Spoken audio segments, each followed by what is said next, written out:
এখন শুনবেন রাত ৩০টার সংবাদ। রেডিও চেহারা দ্বারা খবর পৌঁছতে সব দলের মাস হয়ে তারা খবর প্রচারিত হচ্ছে কাটাখালী কচুবাগান ঘুতেঘুতি সেন্টার থেকে। খবরের শুরুতে শিরোনাম। কাটাখালীর মৃতদেহের ভেতর একটি চাউলের খনি, শেখপাড়ার বটতলায় ঘোড়ার গাড়ির দুর্ঘটনা, এক পশ্চিম মুরগি বনবিলেই ধরে পালাতে বহিন সমুদ্রে পানির ভিতর। এতক্ষণ সংবাদ শিরোনাম শুনলেন, এখন শুনবেন বিস্তারিত। কাটাখালীর মৃতদেহের ভেতর একটি চাউলের খনি পাওয়া গেছে। তাদের 3 থেকে 3.5 চাউল পাওয়া গেছে, আরও পাওয়া যায় বলে আশা করা যাচ্ছে। আমাদের কাঁঠাল চৌধুরী বলেছেন, এই চাল বাংলাদেশে থাকলে বাংলাদেশের অভাব অনটন বেশি পরিমাণ বেড়ে যেতে পারে। এই জন্য এই চাউল বিদেশে যাবে বলে আমাদের যমুনার ব্রিজ ঘাটায় 4-4টি কোস্টার জাহাজ ঘষাঘষি করিতে আছে। গতকাল শেখপাড়ার বটতলায় এক ঘোড়ার গাড়ির চাকা বাস্ট হয়ে 600 জন নিহত, আরও কতজন আহত।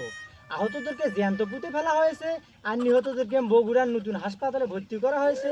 গত মাসে তাদের সুচিন্তিতভাবে চিকিৎসা হবে বলে জানানো যাচ্ছে।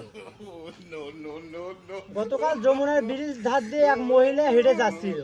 খবরে জানা যায় সেই পথ দিয়ে একটি বাড়ি মাছি উড়ে যাচ্ছিল এবং খবরে আরও জানা যায় মহিলার ওনার বাড়ি লেগে বাড়ি মাছির 36টি দাঁত ভেঙে জায়গায় পড়ে যায়।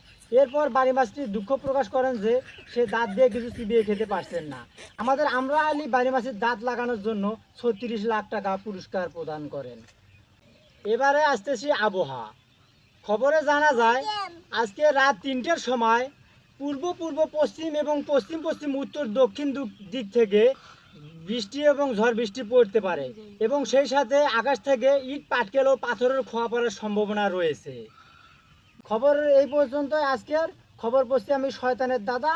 আমাদের ভুয়া সংবাদের চ্যানেলের সাথে আপনারা সব সময় যুক্ত থাকবেন। ধন্যবাদ।